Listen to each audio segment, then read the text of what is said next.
Hi, everyone, and welcome to a nice podcast. I'm here today with Matt Wallach from Company 3.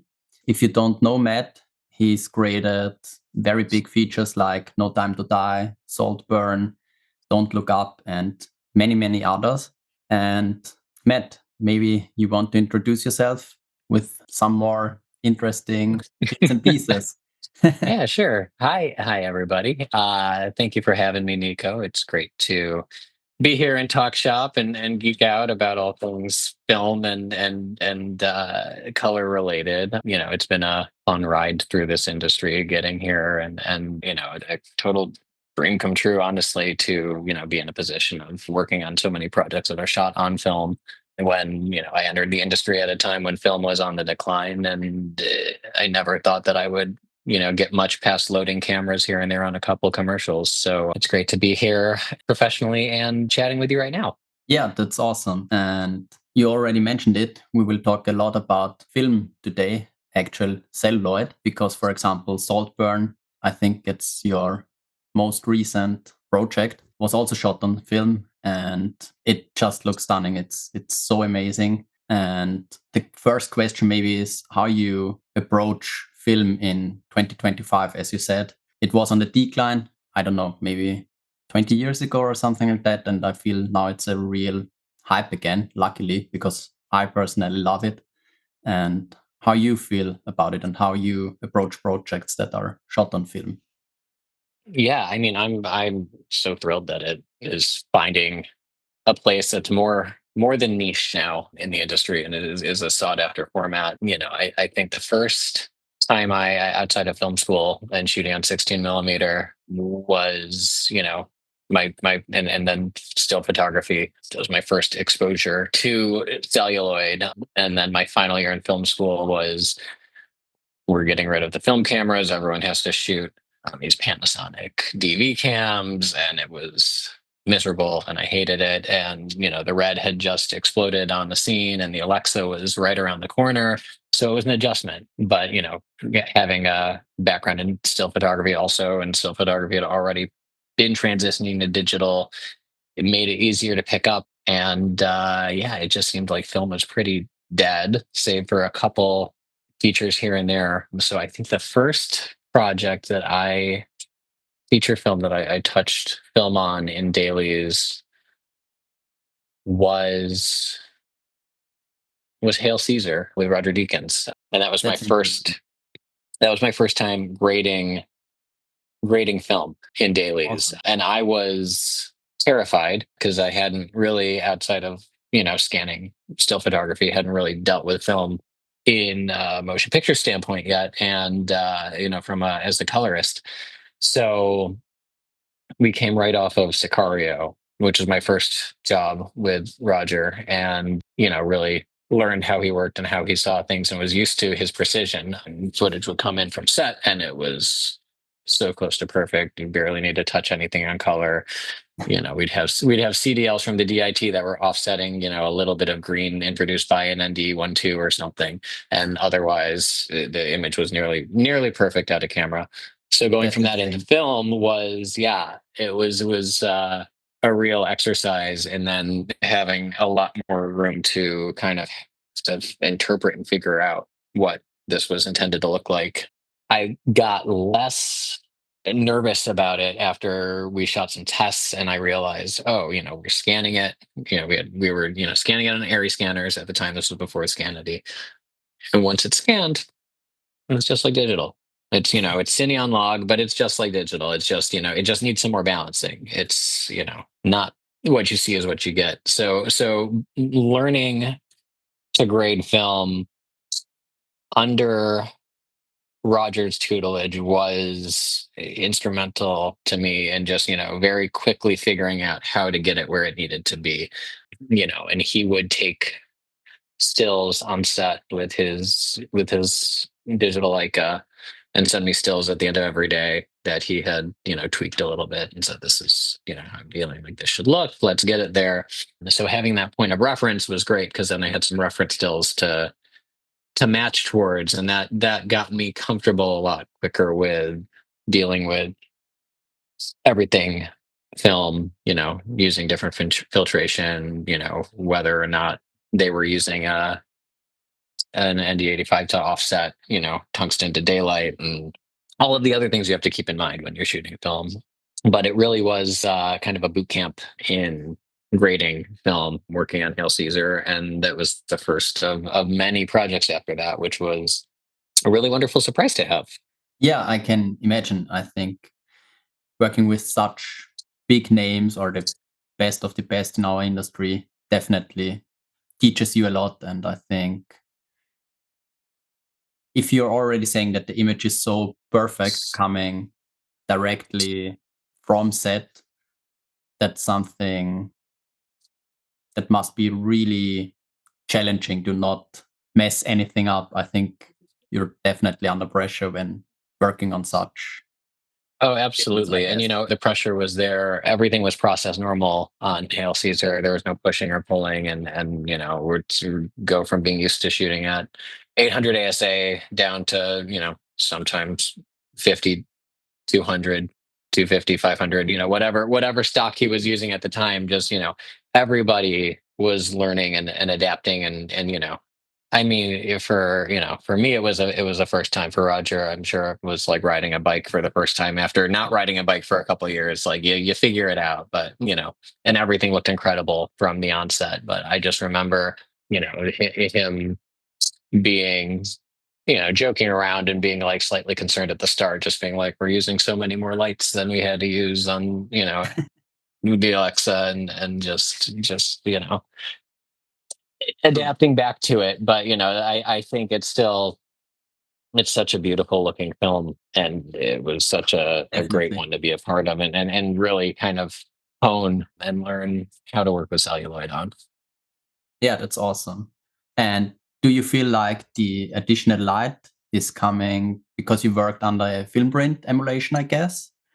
So of the strong contrast curve, or do you think it's just a difference because you're bound to a specific ISO of the stock if you don't push I it? mean, yeah, I think it's just general exposure. If you use the same lighting that you expose 800 ASA on, and you expose 500 ASA the same, it's almost a whole stop darker. So Yeah, that's you need light from somewhere. sure.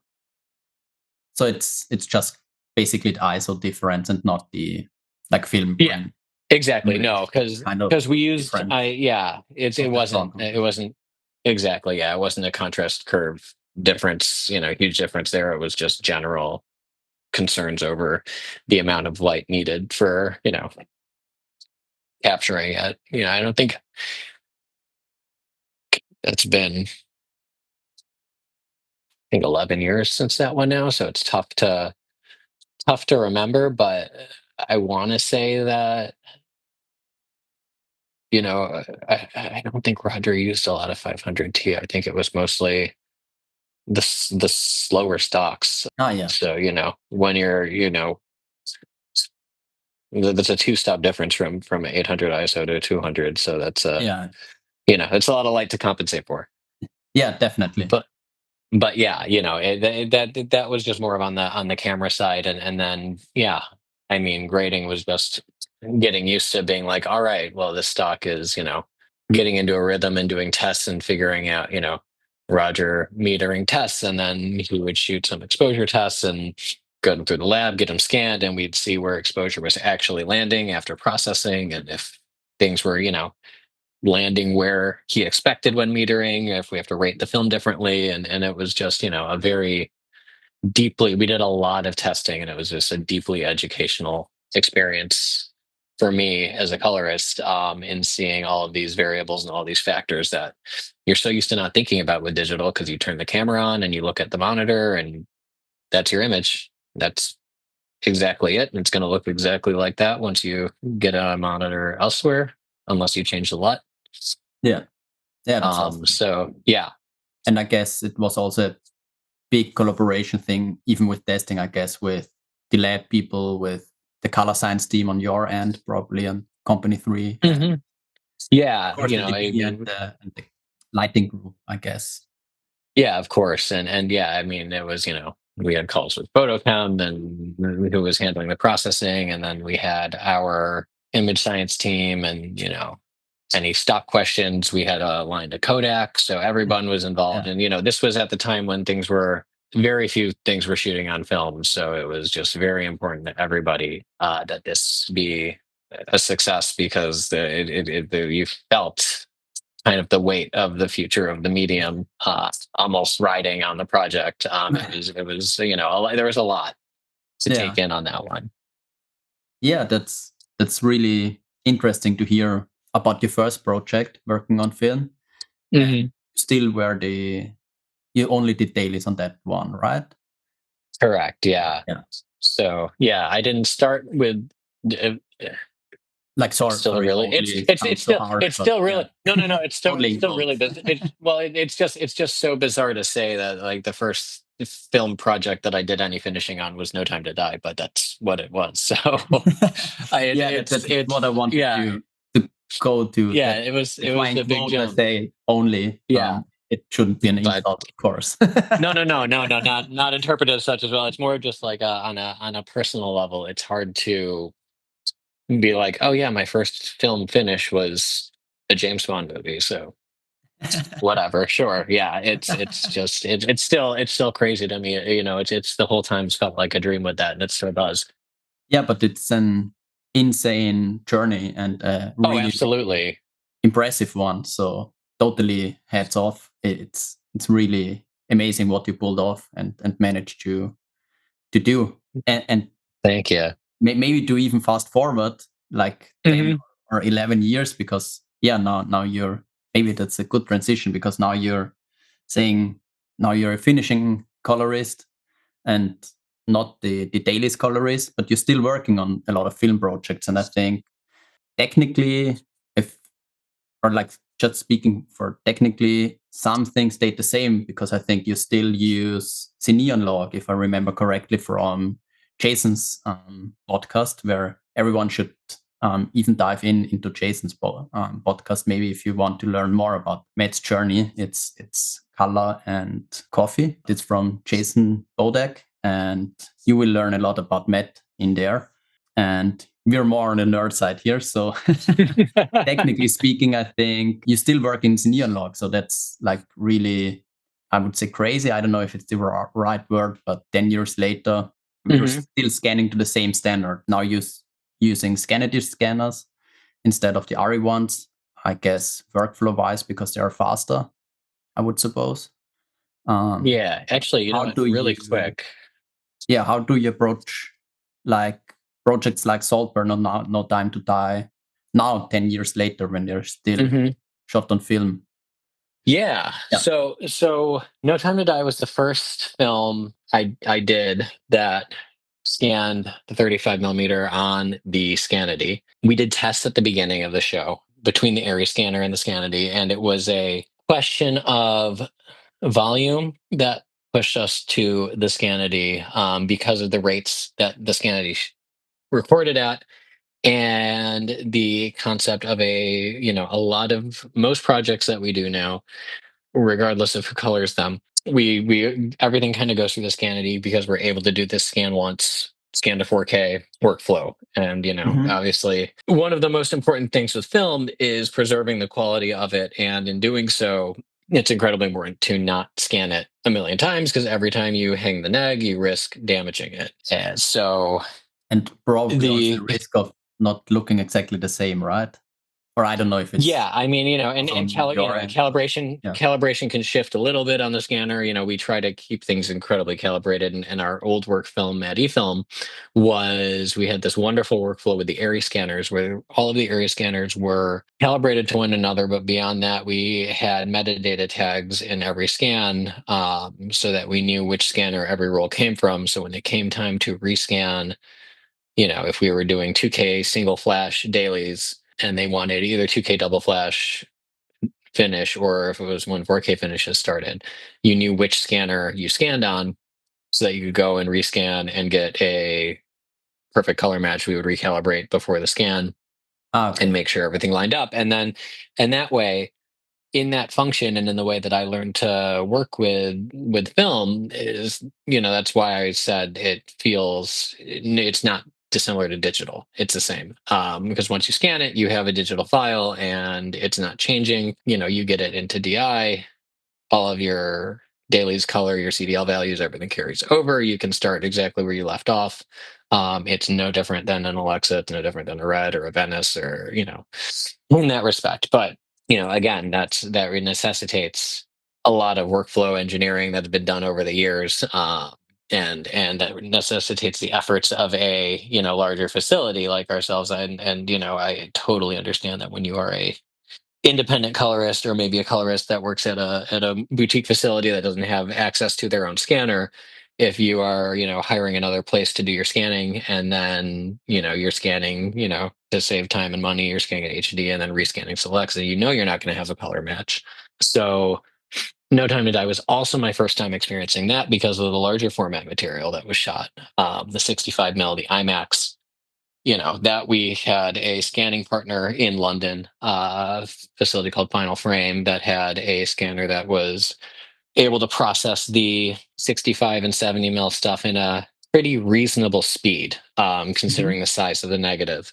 And then once we got into DI, all of that film was shipped to IMAX in LA, and IMAX scanned all of that again. And you're starting from scratch because it's completely different color science, and so everything has to be matched back. Whereas a 35 millimeter, we scanned it on the Scanity, we scanned it 4K, and then we just vaulted the film and we never had to touch it again. That's interesting. So, Yeah. so it was in that film it was interesting because we had to combine different 35 millimeter workflows. But in that moment, also going back to the Arri versus Scanity thing, we were scanning it out of our London facility, and we had a Scanity scanner there, and we had two Arri scanners. And it's been a while since I've done anything on an Arri scanner, but if memory serves me correct, the Arri scanners scan 2K single flash at about 4 frames per second. Sounds about right. Yeah. And so at eFilm, we had 6 of them. So Yeah. you could hang 6 Insane. rolls, and then you're scanning at real time, essentially. You've Yeah. got, 4 times 6 is 24, and there you go. You're scanning at 24 frames a second combined. Uh, so, so that was, and that was from when, and they had this whole workflow built from when film was the dominant format. And, that was not the case anymore. It's very expensive to maintain 6 Yeah. Arri scanners, with the service contracts and everything. And then it just got into, we started transitioning to the Scanities, and the pandemic kind of forced it, because I believe there were some issues just with getting the scanners serviced, with all of the Yeah. lockdowns and everything, and everything going on, and Aries technicians not being available to come out from where they were headquartered. I'm not sure if they were coming out from Germany to service scanners, or if they had a LA based scanner tech. But it was a mix of that, the difficulties during the pandemic, and then also just the cost of keeping so many area scanners up when one Scanity can scan as At quickly 24 as a combined frames. total of 6. Yeah, at Yeah. 4K also. When the Aries are, if you go up to 4K on the Aries, I think it dropped to like 2 frames a second. Yeah. It was significantly slower. And, so, the difference being that the Aries are pin registered, the Scanities got digital pin registration, It's better for half the of neck. Yeah. yeah, it is better for the neg. But the Scanity, we did some tests side by side. We found some minor difference in highlight roll off, but nothing that we couldn't kind of compensate for in DI, Yeah. between the That's Arri and the interesting. Scanity, and that made us confident in the Scanity. And ever since then, it's been all Scanity all the time for every film project. I know some DPs that actually like the idea of how the Scanity uses a beam splitter CCD setup with their sensors instead of a Bayer pattern sensor like the Arri scan, because it's a novel idea to some DPs that it splits the light similarly to how film is stacked RGB layers, that you get a red layer, a blue layer, and a full green layer of the image that gets combined. So we found the Scanity to be a really great tool, and it's been great for every film project that we've had since then. But yeah, Nice. so No Time to Die was the first one that we went to Scanity on. But then we had, about 30% of the movie was 65, 70 mil combined. So all of that material then was our dailies color was irrelevant. Now, obviously, because I was doing the dailies on that, we used the dailies color all the way through final. That was our base of our grade. We started there, and then the DI just became balancing out the shots that don't match, but we really like the look. So let's just go with this and window what we need to, secondaries where we need it. So what ended up happening with the, the VFX workflow and everything with the IMAX footage and the 65 millimeter footage was they would send out their selects to, once they got the cut locked to IMAX. IMAX would scan the select frame ranges because I mean they scan at 8K, so the scans take a while for the IMAX. Like it is a significant increase in time for workflow for the DI. I can imagine. And then we would get the scans back, and then I would color match back to what we had in the dailies, as close as we could, because it's technically impossible, especially with the way that it's a. IMAX explained to me that I think their scanners at the time were running like a per scan calibration. So even if it was like, if there was a take that they, cut away from and cut back to, and maybe there's 400 frames in the middle of this take that don't get used. So they scan the first chunk of the take and the second chunk of the take. Sometimes there were color shifts between part A and part B Oh wow, because of the scan calibration. So that's really and tough. again, nothing terrible, nothing detrimental to like this wasn't like, oh God, we can't work with this, we can't do this, like nothing that you couldn't really correct with printer lights. All very easy to solve stuff, but there were some shots where sometimes the cut changed and they extended a shot by 200 frames, and then so they went and scanned those 200 frames, and then all of a sudden it's like everything is graded, and then boom, color shift. So then it's just kind of Nice. building an offset to offset the changing calibration, because the scanner was, calibration was different from the week prior. But just all of these variables that I was not used to working with film, and that made me definitely appreciate our workflow a lot more. Yeah, and I can and imagine. Yeah. yeah, absolutely. But a fantastic way to learn and understand how, scanning and then having to scan again elsewhere affects, the image, and to what extent. And obviously it was never in a situation where it's like, well, we can't get back to that look. Like there was always a way back, Yeah. and it was always quite simple. It was never a very complicated way to get there, because obviously these 8K scans from IMAX were unbelievable. You know, the bit depth, the color fidelity, everything about it was just an insane amount of detail compared to our daily scan. So, when you're working with more, you can always get back to where you were before than if you're working with, Yeah. we've all had issues on digital projects where, oops, all we have is a proxy because this card corrupted or something, and you have to match a proxy back to the raw, and all you can do is your best and hope that no one notices. It's completely the opposite in this instance, where you're just like, oh, I have so much information. I don't need, I can Yeah, get that's this insane. wherever I need to get it. But yeah, so that was, my first experience with that kind of workflow because of just the nature of large format. Yeah, it's amazing insight. Yeah, thanks for sharing. Yeah, of And when course. you're speaking offset, you really mean just or print the lights, you're just speaking about the resolve Yeah, offset print just light adjustment, right? exactly. Yeah.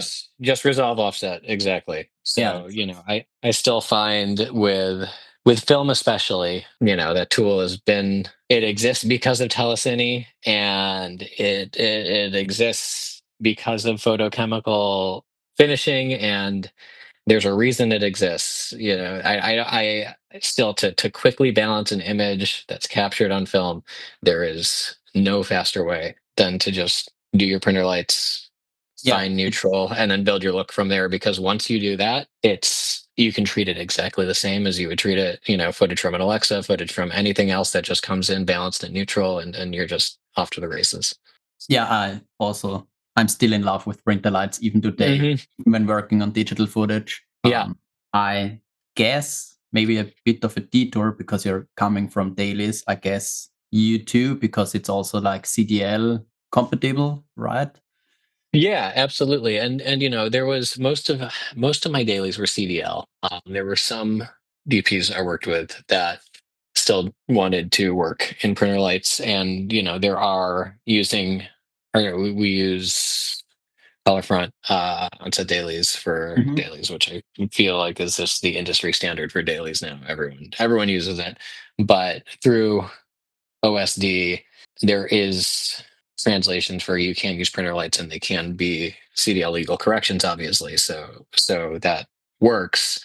But even still, a lot of dailies are CDL based, and to this day on any show I'm working on, it's all CDL based dailies, which is great because it makes it easy to reference anything in DI as soon as you get started. I always like to have CDLs from dailies immediately available for every shot when we're set up, just so I can see, exactly how it looked. I obviously don't, it's different on, when you get into the world of HDR, Yeah. because obviously a lot of HDR productions still shoot and monitor in 709 on set, and they're monitoring in the edit in 709, and they don't look at, an HDR image until you get into the finish. So in those instances, we have our show LUT, and then we have a HDR version of the show LUT that we pop on. So the dailies color should translate, but it always looks different because your highlights are completely changed in HDR, and everything's a little poppier, so it doesn't always feel right. But at least it gives a reference for the direction that everyone was going. But I still think there's a lot of value in CDL for dailies. Specifically, I'm a big believer in it. I think that in general, as a colorist, you can get your image, with the exception of like extreme instances where you really are kind of going for a really intense look. Most instances, you can get your image 95% of the way there just with CDL legal corrections. So much of an image is about balance and contrast before you get into secondaries and windows and everything else. You can usually achieve the majority of your grade with just CDLs and your show LUT. Yeah, definitely. I just wanted to open up a cheat sheet real quick to have it really correct, but I wasn't able to. But for everyone who isn't so familiar with CDLs, I hope this is correct, comparable to lift gamma gain. I think it's a bit different. It's slow. Slope power offset. Yeah.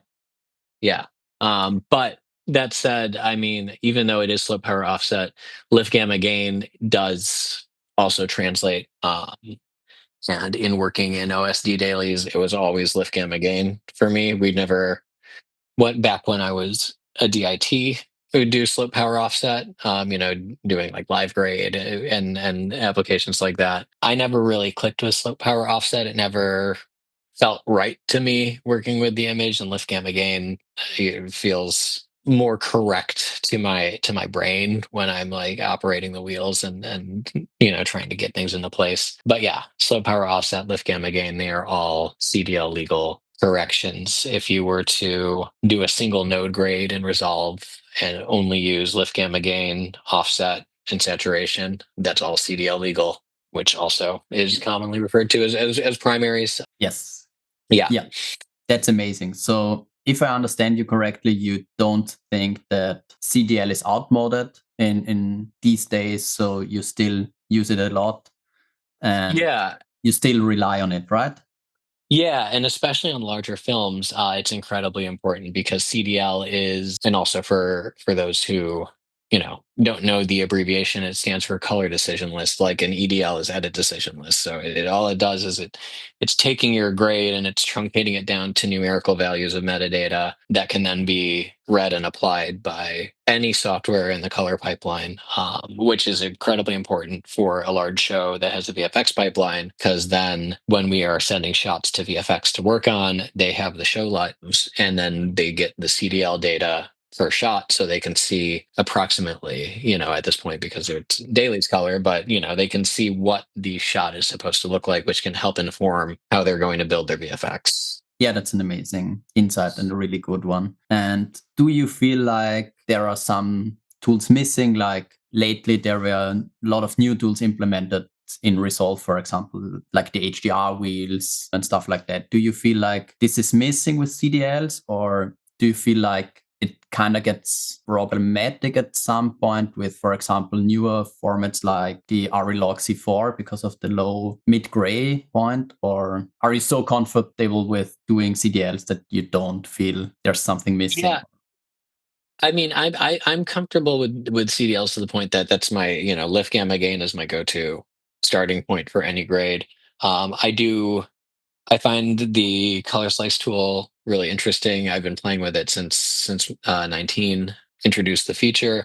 I found it to be a useful way outside of curves to just manipulate specific tones. It's not something I use every day, but every so often I'm like, oh, maybe this will work to solve this problem, and it does. It's the HDR wheels also I have found a lot of uses for, but I don't use them often. I actually do use them a lot in HDR trims on shows where we master in P3 or Rec 709 or any other color space. If we're going to HDR after our hero grade, I find it incredibly useful to be able to kind of isolate and control my highlights easily. Things that I used to rely on a combination of curves and soft clipping and log wheels for. I find the HDR wheels to be a lot more intuitive and a much cleaner and repeatable way of wrangling highlights and preventing things from feeling too bright. But outside of that, it's lift gamma gain for me, regardless of gamma type. Even with log C4, like you discussed, it's kind of the difference between going from driving I don't know, a gas powered car to an electric car. It's the same thing. It's a little different, but it is the same thing ultimately. And yeah, the curve is a little different. It takes some getting used to, but it's just once you realize that the controls react a little differently just because of where Arri has put their middle gray and how they've adjusted their highlight range, that it's you know after 10 minutes of playing with it, it just snaps into place in your brain and you're good to go. So Awesome. Yeah, thanks a lot for the insight. I absolutely wanted to ask you that because you're coming from the daily side of things, and I think it's a really important part of the DI or filmmaking in general that a lot of mhm. smaller colorists like me or boutique colorists or independent colorists maybe are not so used to, because I think for you it's like a standard that you get on every single project, but with smaller projects it's definitely not so common, I would Oh, say. absolutely. And that's really kind of, I mean, the foundation of grading for me was really, the dailies background and having such minimal tool set to address these issues and saying, hey, like, how can I get here with only lift gamma gain is an incredible technical exercise. And highly recommend everyone try it, because I think it just makes you a better colorist to think, how do I solve this with the simplest set of tools? How can I fix this with just a hammer and nails? And Yeah, I think it that's really teaches you a lot about how much you can do with a very rudimentary tool set, and just what's capable, and then helps inform you of when you need to step outside of that to start using everything else that Resolve has to offer, or Baselite, or whatever your grading platform is. But I think a huge part, especially for people who are just getting into color grading, especially people who aren't colorists, but editors or DPs who are wanting to just get the ropes of it down, understand the basics so they can do some work on their own to help balance things out, is it resolves a really overwhelming piece of software just with all the tools that are available. And so just knowing that, like, most of the time lift gamma gain is all you need. Don't even worry about dealing with OFX plugins and color slice and keying and windows and tracking, and that's all. And they're called secondaries for a reason. Uh, so, Yeah, that's an amazing tip. And I think an important challenge for everyone that you keep your mhm. grading simple before getting into all the complicated stuff. And secondaries, as you said, that you get, I quote you right, you said before you get 95% there with Yeah, your primaries. And just then you use bow windows or keying or whatever else is maybe needed, or maybe even if not absolutely. needed. Yeah. Yeah, I mean, we've all been in the situation where I mean, I just was the other day where you're trying to figure out a solution on a shot, and you fix something and then you're like, oh, that's not quite right. And you add another node and you go back and you address the area where like you fix one part and it broke something else, and then you add another node and you keep going and you just dig this rabbit hole and you look at the image and you go, why does this look so bad? What happened? And then ultimately you go, you know what? And you just make a new version and you start from scratch, and you just force yourself back to just printer lights or lift gamma gain, and then you go, oh, all right, let's try this again from here because this looks so much better already. Yeah, But I do that anytime you have a problem shot, like I find myself just throwing a bunch of tools at it and then being like, oh, wait a second, what if I just go back to basics and that's awesome. Yeah. yeah, see what we can do to solve it. And then, usually lift gamma gain and then a window or a curve or something, and then your problem solved. Yeah. Yeah, that's definitely a very important tip from you. So maybe kind of as a last question, so to say, I think it's still a big one, but I don't want to take Hmm. too much of your time because it came up a lot. We talked about CDLs, we talked about scanning, and it came up a lot with show lot or like trim pass and HDR formats and stuff like that. So how is your workflow generally looking? We have the scanning and the CDLs, and at the end of your pipeline, you have your show lot or your ODD, so to say. How do you usually? So to phrase it better, I think it's all lot based, if I understand it correctly. Yeah, correct. It is all LUT Um, based, and that's just part of necessity on larger scale shows. It just makes everything easy when you say, "Here's our LUT," and then you can give the LUT to the DIT, and they can monitor with it. You burn it in with your dailies. Your dailies colorist is using it, so editorials looking at everything with the LUT. VFX gets it; they have the LUT. So a LUT based workflow is my preferred way of working. We at Company 3, we have plenty of shows that go through ACES pipelines. I haven't done a lot of ACES shows, but that's also a very common workflow on larger shows. But yeah, LUT based keeps everything consistent, and that way no matter we get a list of what displays everyone's going to be looking at, whether they're who's viewing a Rec 709, if anyone's viewing in P3, if what color spaces, and is a part of the benefit of being at a larger facility is having a whole image science department who can then easily generate, if I build a LUT on the projector in the theater and I build a LUT for P3D65, and then I can export it to our color science team, and then they can go ahead and create a Rec 709 output and a HDR, 400 nit or however many nits I want to cap it at. They'll create I have my preferences for highlight roll off and how I want to cap it, and they'll blend that in with a HDR version of the LUT. If we need a Dolby Vision 108 version of the LUT, then they'll build that. If there's a last second change to, if we're doing testing and say we're testing on the Venice 2, and then all of a sudden last second they switch to Alexa 35 before photography starts, we can change the input that the LUT expects and, have it react similarly from camera type to camera type. So, there's a huge benefit that also, spoils us colorists immensely in having this resource of these incredibly brilliant image scientists on the team at Company 3. I'm And really I jealous. Yeah. and I very much understand, that again, more independent colorists and even, more boutique facilities that don't have those resources, you're left fending for yourself a bit on that front. But I have found to that on little things that I've had to do myself that there's a lot of power just in the Resolve, and Resolve's color transform node is pretty accurate and handles transforms really well. So there's a lot of it's great now because I don't remember what version of Resolve that was introduced in. I want to say it was 14, I guess. 14. I was going to say 14 or 15, but Yeah. before that you were kind of on your own. Yeah. And as soon as that was one of, I feel like, the biggest workflow game changers that Resolve was introduced in the last, Definitely. since they've gone to this model of the free version and the paid version. So it's fantastic that those resources are becoming much more accessible for everybody now. Yeah. But yeah, we're definitely spoiled by our image science department and the ability to be like, okay, well, I need to do an HDR 400 nit version of this, or we're gonna go to 600 nits, or I've never done anything that pushes 1,000 nits. I think that's excessive. But yes, yeah. So having a LUT based workflow has been all I've really known, because I've been with eFilm and Company 3 for my entire career as a colorist. Nice. Yeah. And if But I, but sorry, go yeah, ahead. that's no. Yeah, that's awesome. And if I understand it correctly from what you just said, you're always working in camera native, except for the ACES projects, right? Because you said Yeah. the Arri and the Venice. Yeah.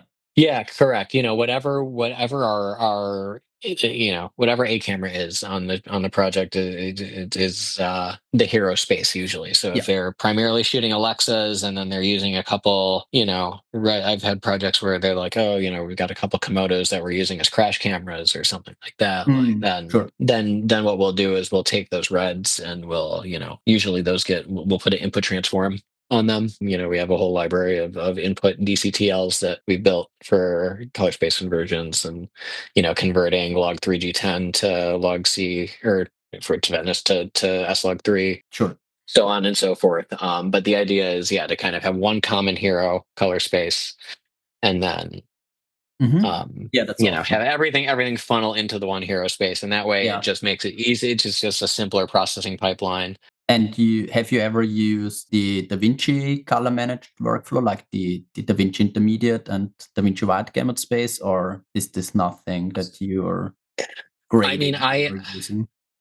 I've played with it a little on my own time, but typically for our projects, we're sticking to camera native space just because I'm not sure how much of the DaVinci So space is advantage for supported. you because you're such a Yeah. big facility, right? And you have Well, all the yeah. And, stuff in and place also, already and all the yeah, tools in place. and Yeah. the general ecosystem as well outside of DaVinci, we want to make sure that VFX is viewing things in a way that's going to look correct to us. So if we're viewing in DaVinci space, I'm not sure, Yeah.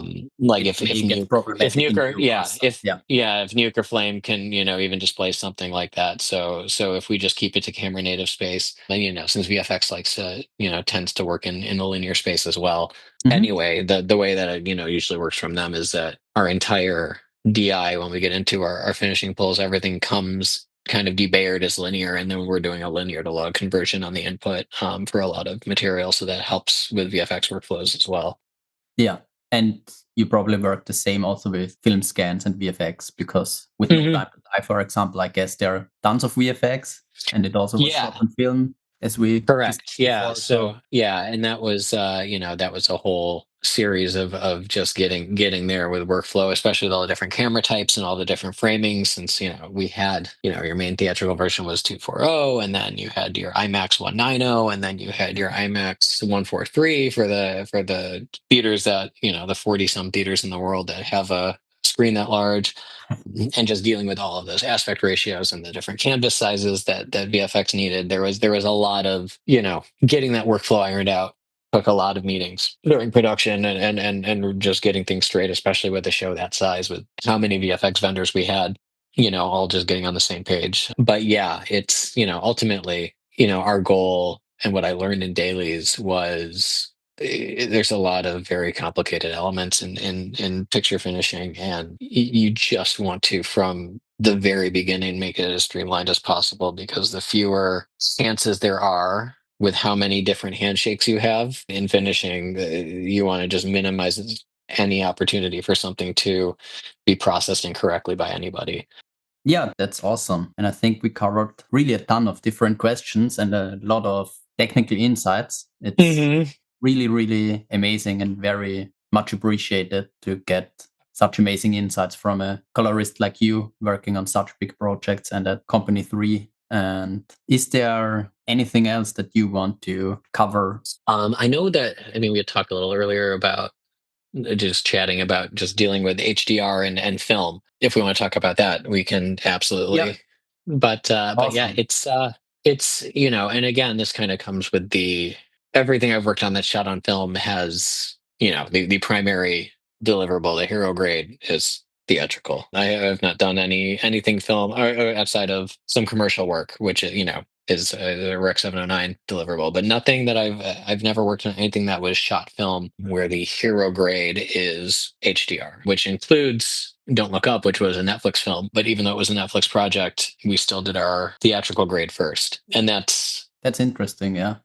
it's also, I feel, kind of important to Mhm. work that way with film, and to really work with it in the way that it's kind of always been Intended to? intended to. And I don't mean this in I don't mean this in a weird sort of like, nose in the air, like film purist kind of way, but it's just there's a logic to it in your brain, and there's a real disconnect if, and this goes to digital as well. If you're monitoring your X709 and you're used to looking on set and seeing it a certain way, and your dailies look a certain way, and the edit looks a certain way, and you've been looking at the cut and this is how it looks, and then you show up into the grade, and the first thing you see is HDR. And I've never had a project in HDR, film or digital, where filmmakers walk in and they look at it and they go, this looks exactly how it's supposed to look. This is great. It's always a little disarming. It's always a little jarring to the filmmakers because they've just never seen it this way before. So when you work in it feels weird to say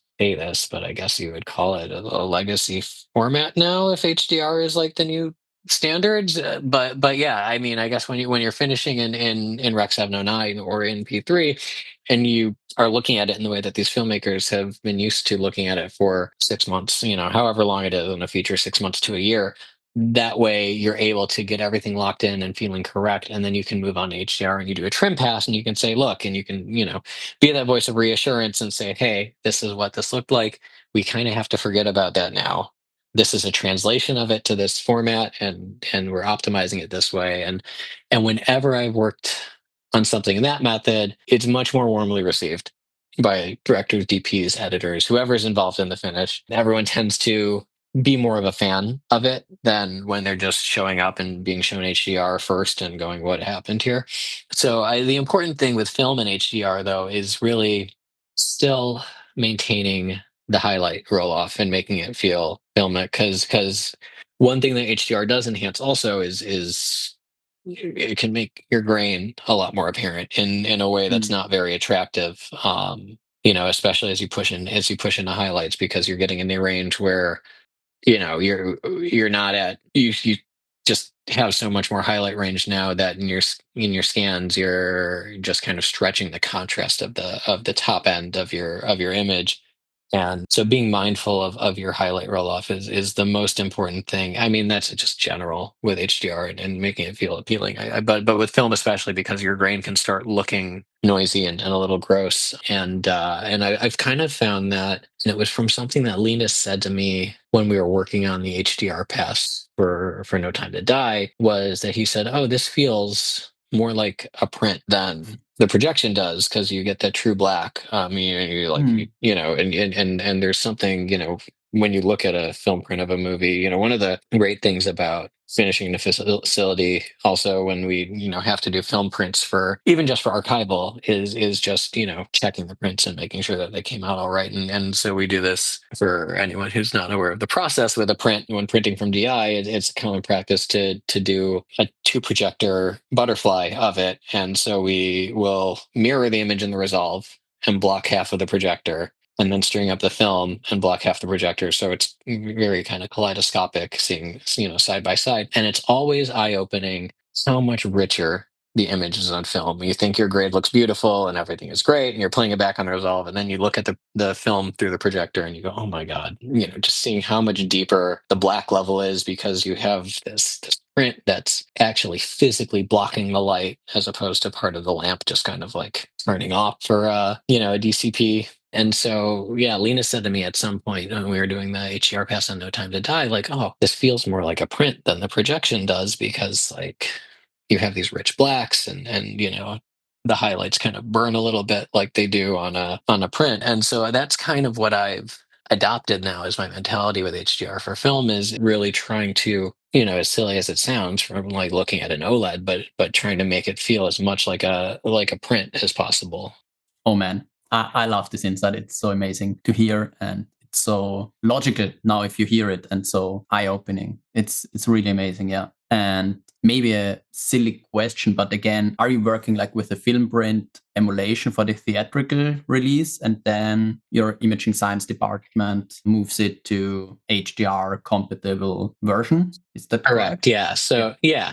So we'll be working with a P3D65 typically version of the LUT, print emulation, and we try to I like to keep, if not a print emulation LUT, I always make sure that, especially on feature projects, that the color range is a print legal range, because oftentimes, even if we know it's going to see it, a lot of features still get archived to film and prints are made. So if you don't use a print legal range LUT, then run into issues when you start reviewing the archive prints and you realize you're out of gamut, and things are clipping, and your print starts looking not great. So yeah, we use a print emulation LUT. I like to use them for everything, just in general. I feel like even episodic work, just a print LUT has just such a nice curve to it, and just handles highlight roll off so nicely, which is especially challenging with with the highlight range of modern cameras, the log C4 and the Alexa 35, especially, where you have so much range that it's you feel like you spend most of the DI with the filmmakers being like, okay, how do we? It's so great that this camera has this range. We don't want to see it. Let's get rid of it now. It's nice to have in an emergency, but no one actually really wants it all the time. But yeah, so the LUTs will do that, and then